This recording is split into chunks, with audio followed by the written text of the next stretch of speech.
आपने फिल्मों में वो सीन तो ज़रूर देखा होगा। कोई ऑपरेटिंग टेबल पर लेटा है, एक मास्क चेहरे पर आता है, सब कुछ धुंधलाने लगता है और अगली चीज़ जो उन्हें याद होती है वो ये कि वो रिकवरी रूम में जाग रहे हैं, थोड़े से कंफ्यूज्ड और ये सोच रहे हैं कि आखिर कितना वक्त गुजर गया।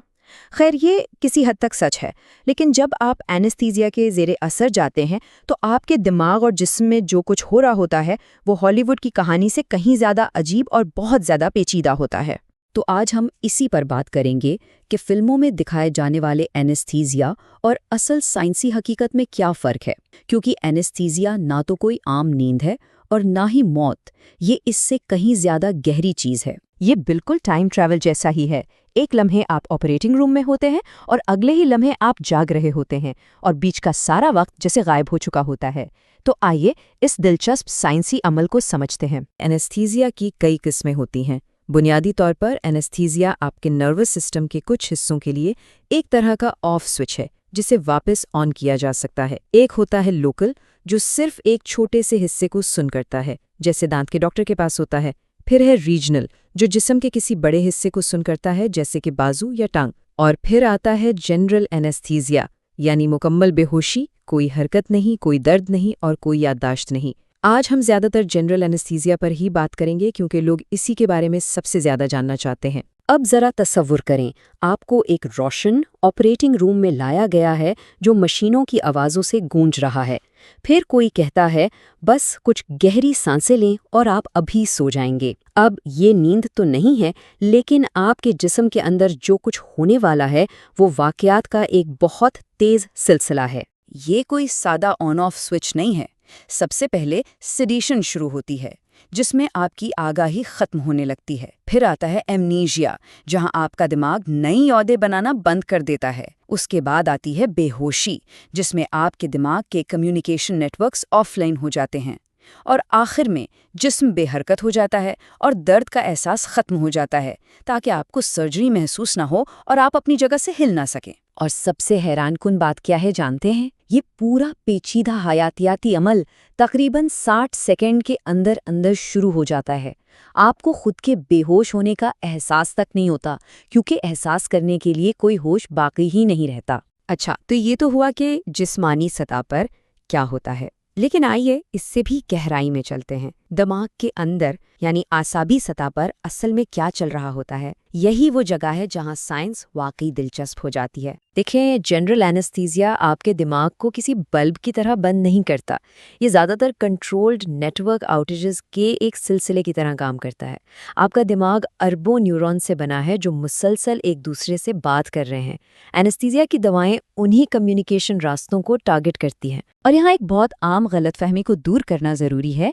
दिमागी स्कैन से पता चलता है कि एनेस्थीसिया के ज़ेरे असर दिमाग सोए हुए दिमाग से बहुत मुख्तलिफ नज़र आता है। जब हम कुदरती तौर पर सोते हैं तो हमारा दिमाग एक ख़ास पैटर्न में दिमागी लहरें पैदा करता है, लेकिन एनेस्थीसिया के दौरान ये पैटर्न या तो मुकम्मल तौर पर बिगड़ जाता है या गायब ही हो जाता है। मतलब आप गहरी नींद में नहीं होते, आप एक बिल्कुल ही मुख्तलिफ हालत में होते हैं। अलग अलग दवाएं अलग अलग तरीकों से काम करती हैं। कुछ दवाएं जैसे प्रोपोफॉल दिमाग के कुदरती ब्रेक सिस्टम को तेज कर देती हैं, जिसे गाबा कहते हैं। ये सिस्टम न्यूरॉन्स को पुरसुकून करता है। दूसरी दवाएं जैसे केटामाइन दिमाग के एक्सेलरेटर को ब्लॉक कर देती हैं, जिससे सिग्नल्स रुक जाते हैं। और कुछ दवाएं जैसे ओपियोइड्स दर्द के पैगाम को दिमाग तक पहुंचने से पहले ही रास्ते में रोक लेती हैं। नतीजा ये होता है कि आपका शऊर ऑफलाइन हो जाता है। ये हमें एक अहम तस्वर की तरफ लाता है जिसे फार्माकोलॉजिकल ब्लैकआउट कहते हैं।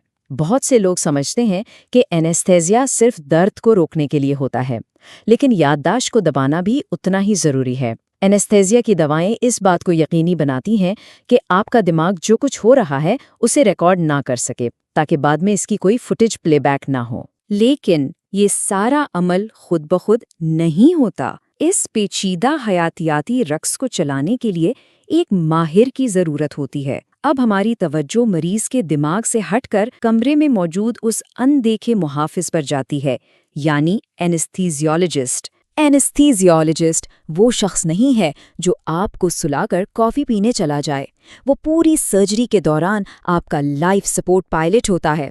اس سلائیڈ پر لکھا یہ جملہ ان کے کام کو بہترین طریقے سے بیان کرتا ہے۔ وہ مسلسل آپ کے آکسیجن اور کاربن ڈائی آکسائیڈ کی سطح، دل کی دھڑکن اور بلڈ پریشر پر نظر رکھتے ہیں۔ وہ ہر لمحے دواؤں کی مقدار کو ایڈجسٹ کرتے ہیں، آپ کے جسم کے رد عمل میں معمولی تبدیلیوں کو دیکھتے ہیں اور مسائل کو ہونے سے پہلے ہی بھانپ لیتے ہیں۔ یہ ایک مسلسل اور بہت محتاط عمل ہے۔ سرجری ختم ہو گئی ہے، پائلٹ نے کامیابی سے جہاز اڑا لیا ہے۔ اب آئیے سفر کے آخری اور شاید سب سے پراسرار مرحلے کی طرف چلتے ہیں، ہوش میں واپسی۔ اینستھیزیا سے بیدار ہونا نیند سے جاگنے جیسا نہیں ہے۔ جب دواؤں کا اثر ختم ہونا شروع ہوتا ہے تو آپ کے دماغ کے نیٹ ورکس دوبارہ آن لائن آنا شروع ہو جاتے ہیں، لیکن سب ایک ساتھ نہیں۔ یہی وجہ ہے کہ جاگنے پر غنودگی اور الجھن محسوس ہو سکتی ہے، کیونکہ دماغ کے مختلف حصے الگ الگ رفتار سے کام کرنا شروع کرتے ہیں۔ یہ ایک عام خوف ہے۔ کیا ایسا ممکن ہے کہ کوئی شخص کبھی بیدار ہی نہ ہو؟ یہ ایک بہت اچھا سوال ہے۔ حقیقت یہ ہے کہ صحت مند لوگوں کے لیے جدید اینستھیزیا انتہائی محفوظ ہے۔ اینستھیزیا کے دوران پھنس جانا اصل معنوں میں ممکن نہیں، جب تک کہ کوئی اور بڑا طبی مسئلہ نہ ہو۔ اور جیسا کہ ہم نے پہلے بات کی، یہ گہری نیند نہیں ہے، یہ دماغ کی ایک بالکل ہی الگ حالت ہے۔ تو جب ہم ان تمام چیزوں کو ایک ساتھ دیکھتے ہیں، شعور کا کنٹرول، درد کا خاتمہ، یادداشت کا مٹ جانا، تو یہ واضح ہو جاتا ہے کہ اینستھیزیا صرف ایک طبی طریقہ کار نہیں ہے، یہ واقعی جدید طب کا ایک ناقابل یقین کارنامہ ہے۔ صرف 150 سال سے کچھ زیادہ عرصے میں ہم چیختے جاگتے ہوئے مریضوں پر سرجری کرنے سے آج درد کو روکنے، تکلیفیں یادوں کو بننے سے روکنے اور خود شعور کو کنٹرول کرنے کی صلاحیت تک پہنچ گئے ہیں۔ یہ ایک بہت بڑی کامیابی ہے۔ یہ زندگی کے ان چند لمحات میں سے ایک ہے جہاں ہم لفظی طور پر اپنے پورے وجود کو کسی دوسرے شخص کے حوالے کر دیتے ہیں، اس بھروسے کے ساتھ کہ وہ ہمیں محفوظ طریقے سے واپس لوٹا دیں گے۔ اور حقیقت یہ ہے کہ وہ تقریباً ہمیشہ ایسا کرتے ہیں۔ یہ واقعی حیرت انگیز ہے۔ تو ہم آپ کو اس سوال کے ساتھ چھوڑے جاتے ہیں، اس کا کیا مطلب ہے کہ شعور یعنی آپ کا وجود ایک ایسی چیز ہے جسے ایک سوئچ کی طرح محفوظ طریقے سے آن اور آف کیا جا سکتا ہے؟ اس گہرے سوال پر اپنی رائے نیچے کامنٹس میں ضرور بتائیں۔ اس وضاحت کو دیکھنے کے لیے شکریہ۔ اگر آپ کو یہ پسند آئی تو اسے لائک اور شیئر کریں، اور مزید دلچسپ موضوعات کے لیے سبسکرائب کرنا نہ بھولیں۔ اگلی بار تک اللہ حافظ۔